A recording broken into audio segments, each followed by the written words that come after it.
знаешь, они по-другому выглядят через микроскоп совсем. Я собираю только мертвых, то есть тех, которых я нахожу, я сама не ловлю их, не убиваю, мне жалко. Вот поэтому многие мои коллекции выглядят немного грязно и не совсем красиво. Да, ты даже не представляешь, какие они вблизи.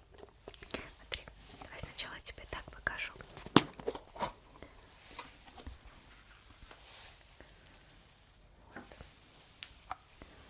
Смотри, какие. Да, такие вот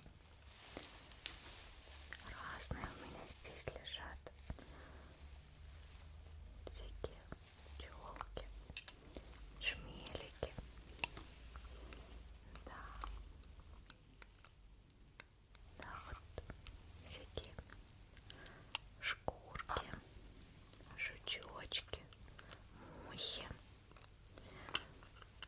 Вот. Они очень.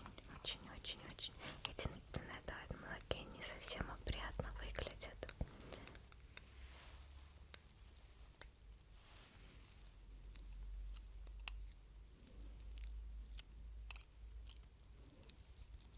Да, вот так. Ну что, посмотрим на них через микроскоп. Давай. Присаживайся здесь. А я тебе сейчас установлю вот так вот микроскоп. Вот. Так. Регулируем, настроим. И я буду тебе показывать некоторых насекомых. Вот, например, обычная муха. Ты знаешь, почему, собственно, мухи довольно потирают лапки? Каждая из лапок мухи снабжена присоской, которую она периодически очищает по мере их загрязнения и снижения эффекта присасывания, как резиновая присоска, которую мы клеим к стеклу. Если она загрязнится, то теряет свои свойства, и ее необходимо помыть и почистить. А еще у мух уникальные глаза. Фасеточные глаза.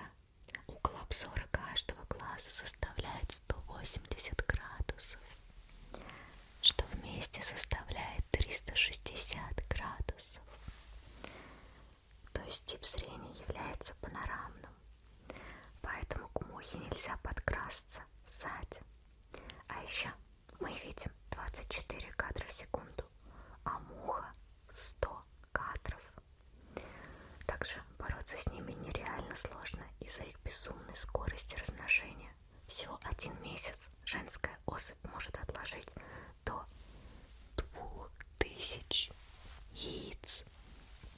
После вылупления личинок им нужно всего 10 дней для того, чтобы стать полноценной мухой. Вот смотри, а еще у меня есть оса. Ты знаешь, что жало осы не имеет зазубрин, в отличие от пчелиного. Поэтому осы не калечат себя при ужаливании и могут жалить еще несколько раз. А еще осы настоящие хищники. Они, в отличие от пчел, не только жалят, но и грызут добычу или человека своими челюстями. Благодаря своей тонкой талии эти насекомые могут складывать свое тело практически вдвое и жалить противника почти под любым углом. Да, ос многие не любят. Даже есть такая поговорка, что Бог создал пчел, а дьявол, подражая ему, создал ос. Но на самом деле в них даже есть польза. Они охотятся на многих других насекомых. Также они опыляют растения, хотя делают они это не так хорошо, как пчелы. А вот это, смотри, шмель. Гнездо этих насекомых называется не ульем, а помбитарием. В каждом помбитарии есть особый шмель-трубач, который каждое утро выполняет одну и ту же задачу. Громким гудением будет остальных обитателей гнезда. Шмели имеют похожий яд на осиный и пчелиный, но они они совсем не агрессивны. А так же, как и пчелы, они лучше всех опыляют растения. Существа эти очень выносливые, не боятся перепадов температур, способны обитать даже в холодных широтах и трудиться даже при температурах, близких к заморозкам. Эх, ни про одно другое насекомое подобное сказать нельзя. Вырабатывают бактерицидные ферменты, которые уничтожают болезнетворные микроорганизмы, что способствует дополнительной защите растений. В среднем этими существами обрабатывается в 5 раз большую площадь, чем это способна сделать среднестатистическая пчела. Смотри, а это шершень. Какой он большой. Обнаружив угрозу, шершень выпускает феромон тревоги, особое вещество, активизирующее других шершней для нападения. Шершни часто нападают на ульи пчел. Шершень не боится яда пчел, и единственным способом пчелам убить шершня – это облепить его комком. Там поднимается температура, и он умирает. Они, кстати, могут даже полностью перебить колонию пчел. Да-да-да. А за сутки большая колония шершней может скормить своим личинкам до 500 грамм насекомых. А вот это шкурки той гусеницы, которая съела мою небольшую коллекцию насекомых. Да, вот такая вот. Ну, надеюсь, у нее все хорошо. Это удивительно, что она выжила. Я даже не подозревала, что там такое происходит в коробке. Вот. Вот еще смотри. Есть еще парочка разных насекомых. Да. Они такие необычные. Когда ты смотришь на них под микроскопом, насколько видны все детали. Наверное, если еще более лучший микроскоп и мне повысить навык, как правильно им пользоваться, то можно разглядеть такие разные вещи. Нет, ну ты только посмотри, как это все необычно. Да. Правда, интересно выглядит. Очень необычно. А хочешь, я тебе покажу еще что-нибудь, например, может быть, волосы или кофту. Она тоже очень интересно выглядит. Да, смотри тогда. А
уничтожения.